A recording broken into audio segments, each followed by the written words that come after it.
Good morning to all of you my friends. आप सभी का हमारे चैनल में स्वागत है। वीडियो को स्टार्ट करते हैं एक मोटिवेशनल थॉट के साथ that success is a vehicle which move on a wheel called hard work but the journey is impossible without fuel called self confidence. So with this thought I welcome you all in our channel daily current affair by the study tech. Video को continue करने से पहले मेरी आप सभी से request होगी कि अगर आपको वीडियो पसंद आता है, जो कि बेहद आएगा, सो वीडियो को लाइक, शेयर और चैनल को जरूर सब्सक्राइब कर लीजिएगा ताकि आपको हमारी वीडियो की नोटिफिकेशन सबसे पहले मिल जाए। Okay, so now let's move on to the important news discussion. So very first news that NASA recently launch a new generation satellite to track Hard-DGS weather और this is the article of Business Standard. और मैं आपको बता दिया कि NASA ने एक latest generation की सैटेलाइट को लॉन्च किया है। किसके लिए?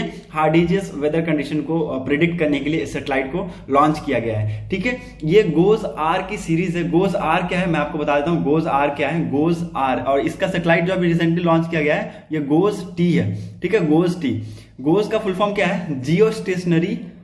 ठीक है, geo stationary operational environmental satellites. ठीक है, geo stationary operational environmental satellites. So this is the full form of GOES and this is the series of GOES R की ये सीरीज है। इसका मेन जॉब क्या रहेगा, मेन काम क्या रहेगा कि ये वेदर को प्रिडिक्ट करेगा। हार्ड-DGS वेदर को ट्रैक करके ये इन्फो करेगा टू द नासा। ओके, और ये नासा की साइंस में बहुत ज्यादा ये कारगर साबित होगा। इसके रिगार्डिंग मैं आपको कुछ इंपॉर्टेंट पॉइंट्स बता देता हूं जो कि आपको लिखने हैं, जो कि आपको आंसर राइटिंग में मदद करेंगे। Okay, this is the third of the series. ये सीरीज की तीसरी सैटेलाइट थी और नेक्स्ट जनरेशन वेदर सैटेलाइट। ठीक है, ये वेदर सैटेलाइट है किसके लिए? NOAA that is national oceanic atmospheric administration. ठीक है, NOAA के लिए ये इसने लॉन्च किया एक नया जनरेशन का satellite and this was the third of that series and this is what? This is Jio stationary operational environmental satellites. Goes tea was launch on United Launch Alliance Atlas V rocket. ठीक है, इसको किस rocket पर launch किया गया है? United Launch Alliance Atlas V rocket से इसको लॉन्च किया गया है from Cape Canaveral Space Force Station. ठीक है, Cape Canaveral Space Force Station. आपने एक और स्टेशन का नाम सुना होगा that is Kennedy station. Kennedy station का नाम सुना होगा। ये सारे लोकेशन मैं आपको मैप में दिखा दूंगा। ठीक है, पहले मैं आपको कुछ इंपॉर्टेंट पॉइंट्स बता देता हूं। एंड उन्होंने बोला है कि we at NASA are proud to support our joint agency partner. हम नासा पे बहुत प्राउड फील करते हैं कि they support our joint agency partner NOAA and their mission to provide critical data and imagery to forecasting and researchers tackling Hard-DGS weather conditions। ठीक है, weather condition को forecast करने के लिए रिसर्चर्स को बहुत ज्यादा हेल्पफुल इंफॉर्मेशन प्रोवाइड करेगा, डाटा कलेक्ट करेगा, क्रिटिकल रोल प्ले करेगा इन ट्रैकिंग द Hard-DGS और weather condition. Okay, this has been said by NASA deputy administrator Pam Melroy. Okay, सो मैं आपको मैप में दिखा देता हूं वेयर इज केप कार्निवल। जो केप कार्निवल है, जो रेड से हैं, these are the active pads. ठीक है, these are the active launch pad. ठीक है, जैसे कि यहां पर आप देख सकते हैं, यहां पर ये केप कार्निवल का एक्टिव पैड है, ये एक्टिव है, यहां पर ये भी एक्टिव है। ठीक है, और जो आपको ये ग्रे में दिख रहा है ना, ये सारे ये अभी इनएक्टिव है, मतलब कि अभी ये एक्टिव में नहीं आए हैं। ठीक है, so these are the Cape Canaveral. और मैंने आपको बताया था कि नेडी स्पेस सेंटर के बारे में सुना होगा, नेडी स्पेस सेंटर के बारे में, और यहां पर ये है नेडी space center. Okay, so these two things and these two space centers are very important, you should remember. कुछ इस टाइप की आपको यहाँ पर इमेज दिख जाएगी, Cape Canaveral Space Force Station की इमेज है। ओके, आप यहाँ पर इस टाइप के देख सकते हैं। कुछ इसके रिगार्डिंग में आपको इंपॉर्टेंट और पॉइंट बता देता हूं। ये अर्थ की सरफेस से लगभग 22,300 माइल पर इसको ऑर्बिट किया जाएगा, इसको सेटल किया जाएगा and it will be renamed goes 18। ठीक है, गोज टी से इसका नाम चेंज करके गोज 18 हो जाएगा। एक बार अगर ये वहां पर सेटल हो जाता है, उसके बाद गोज टी से इसको चेंज करके गोज 18 कर दिया जाएगा। ठीक है, यहां पर तो सेम रहेगा, बस इसके नंबर्स में चेंजिंग हो जाएगी। ठीक है, सो गोज तो वही सेम रहेगा, जियो stationary operational environmental satellites. Okay, following a successful orbital checkouts of its instrument and successful and system, goes 18 will go into service over US. ठीक है, जब इसका सिस्टम को चेक किया जाएगा, इंस्ट्रूमेंट को इसको चेक किया जाएगा, देन ये कहा जाएगा US west coast and Pacific Ocean के सर्विस के लिए ये जाएगा। Okay, this position put it in a key spot where it can observe weather sweeping in from west to east over the US. ठीक है, उसके बाद ये वेदर स्पॉटिंग, वेदर की कंडीशन ये बताना स्टार्ट कर देगा।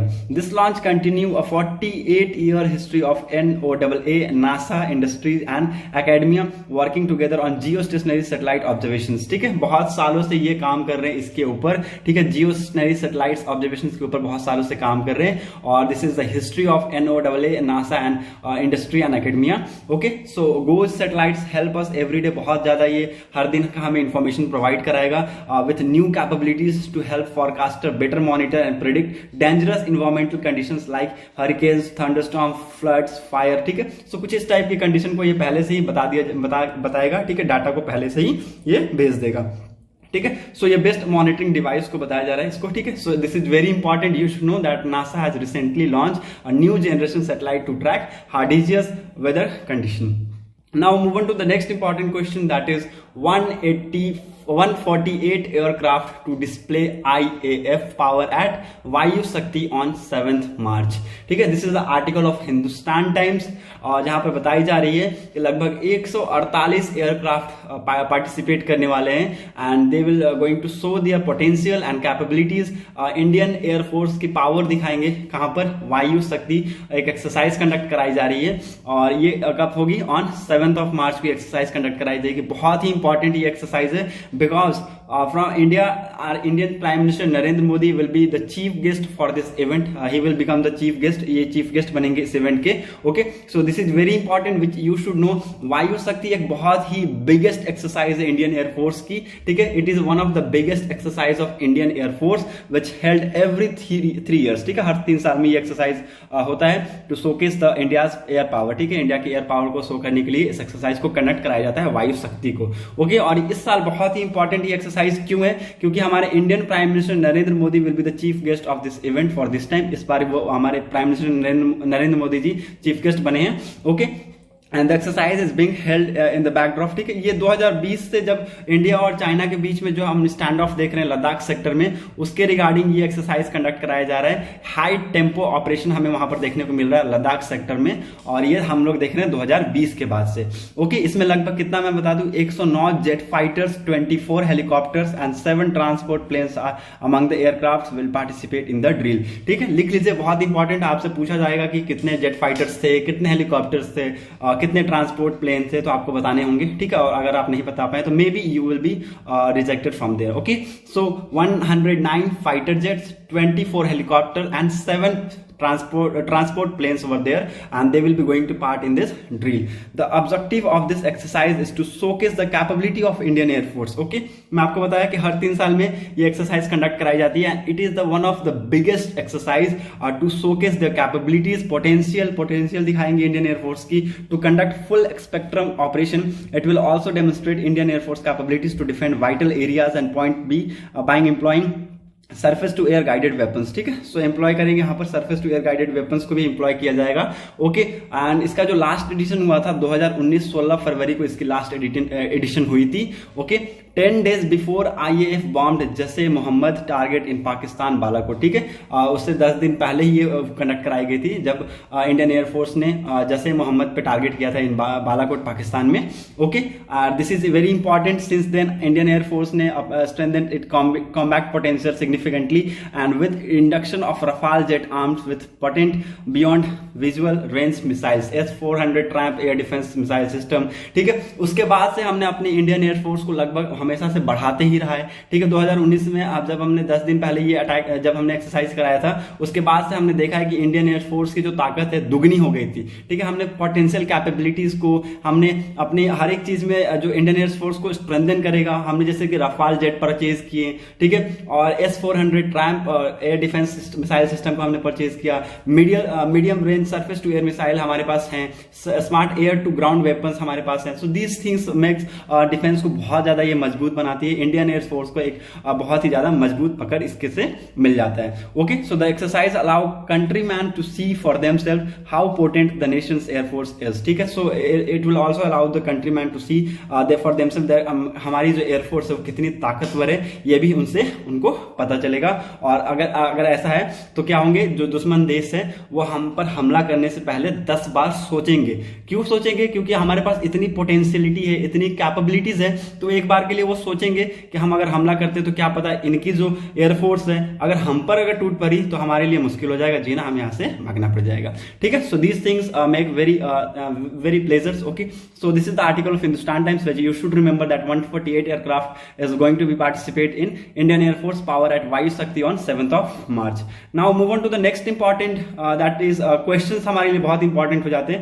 उससे पहले एक और इंपॉर्टेंट न्यूज है, इकोनॉमिक्स टाइम की न्यूज है। कल के दिन ये न्यूज आई थी, आपने रिसेंटली सुना होगा कि असम गवर्नमेंट ने फिर से डिक्लेयर कर दिया है अगेन 6 महीने का एक्सटेंशन फॉर द ASPA। ठीक है, ASPA को डिक्लेयर किया एक्सटेंशन के लिए एंड डिस्टर्ब्ड एरिया में ASPA को एक्सटेंड किया गया है। ठीक है, so this is very important, you should remember Assam government has declared the entire state of Assam as disturbed area up to 6 month with effect from 28 of Feb 2022।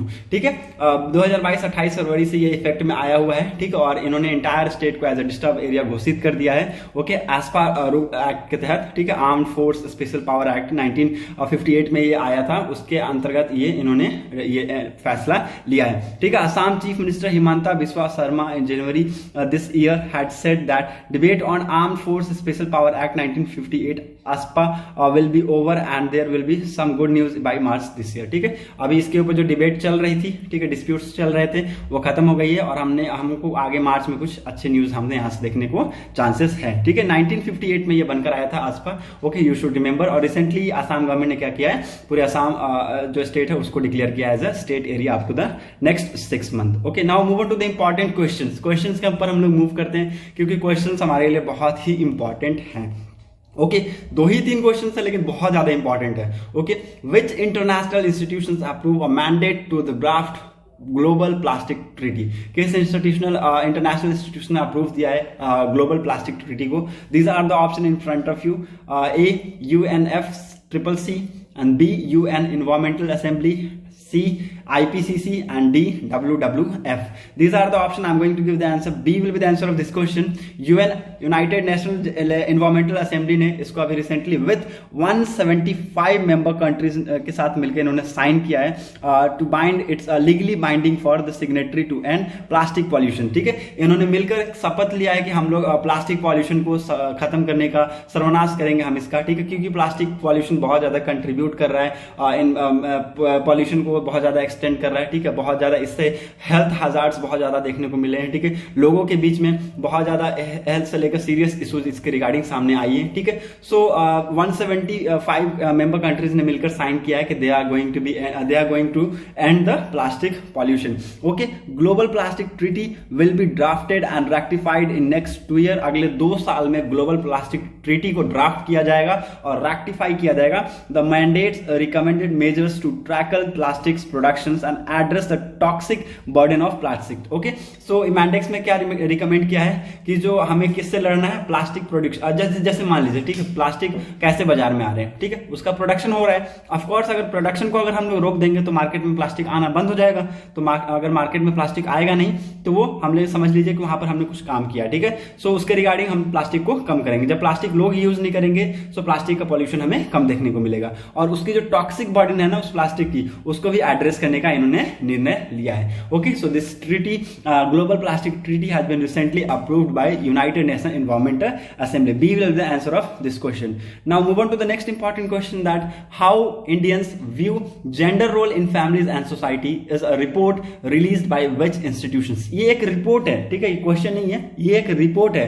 How Indians view gender role in families and society, एक report है, किस institutions के द्वारा इस report को release की गई है? Okay, these are the option in front of you. A NITI Aayog national, ठीक है, national institution for transforming India. B UNICEF। Okay, C Pratham foundation and D Pew Research Center. Okay, I'm going to give the answer. D will be the answer of this question. Pew Research Center के द्वारा, जो कि Washington DC based है, non profitable organisation है, इसने एक report निकाली है that how Indians view gender roles in families and society based on a survey of 29,990 Indian adult. ठीक है, कितने के ऊपर? 29,999 इंडियन एडल्ट के समरी के ऊपर इस सर्वे को निकाला गया है। इस रिपोर्ट को रिलीज की गई है किसके द्वारा? पेव रिसर्च सेंटर के द्वारा, जो कि वाशिंगटन DC बेस्ड है और एक नॉन प्रॉफिट ऑर्गेनाइजेशन है, इसी ने इस रिपोर्ट को रिलीज की है। एज पर द रिपोर्ट के हिसाब से बताया जा रहा है कि लगभग 55% of Indian believe that mens and womens make equal good politician leaders. ठीक है, लगभग 55% इंडियन बिलीव करते हैं कि मेन और वुमेन गुड पॉलिटिशियन लीडर को इक्वली क्रिएट कर सकते हैं, बना सकते हैं। 9 in 10 Indians agree with view that a wife must be obey her husband. ठीक है, 10 में से 9 लोग ने एग्री किया कि वाइफ को हस्बैंड जो वाइफ है हस्बैंड को ऑबे करनी चाहिए। ठीक है, उसकी बात माननी चाहिए, उसकी रिस्पेक्ट करनी चाहिए। ठीक है, 34% said that children care should B handle primarily by the women. ठीक है, 34% लोग ने ऐसे बोला कि चिल्ड्रंस की जो चाइल्ड है उनका जो प्रॉपर केयर है वो एक्चुअली वुमेन ही अच्छे से कर सकती है। ठीक है, और 43% लोग ने बिलीव किया that earning and income is obligation of man. ठीक है, earning is the obligation of man. Okay, ये 43% लोगों ने बिलीव किया। Okay, so these are the findings, key findings of the report. ये की फाइंडिंग्स थी इस रिपोर्ट की, आपको मैंने बता दिया कि 55% लोग बोलते हैं कि हम equally good political leaders create कर सकते हैं। 10 में से 9 लोग बोलते हैं कि वाइफ शुड रिस्पेक्ट हस्बैंड। ठीक है, वाइफ को हस्बैंड को रिस्पेक्ट करना चाहिए। ठीक है, and 34% said that child care should be given to women, child care को वुमेन्स को दे देना चाहिए। And 43% believes that earning and income is an obligation of man. ठीक है, एक ऑब्लिगेशन है मैन का, और पैसा कमाना एक ऑब्लिगेशन है मैन की। Okay, so this is very important key findings of this report, how Indians view gender roles in families and society is the report release by Pew Research Center, जो कि कहां पर है, वॉशिंगटन डीसी बेस्ड है और एक non profitable organisation है। Okay, so D will be the answer of this question. Okay, so that's it for today's video analysis. अगर आपको हमारी वीडियो अच्छी लगी हो तो प्लीज वीडियो को लाइक, शेयर और चैनल को जरूर सब्सक्राइब कर दीजिएगा। Thanks for watching our video. Thank you and have a nice day.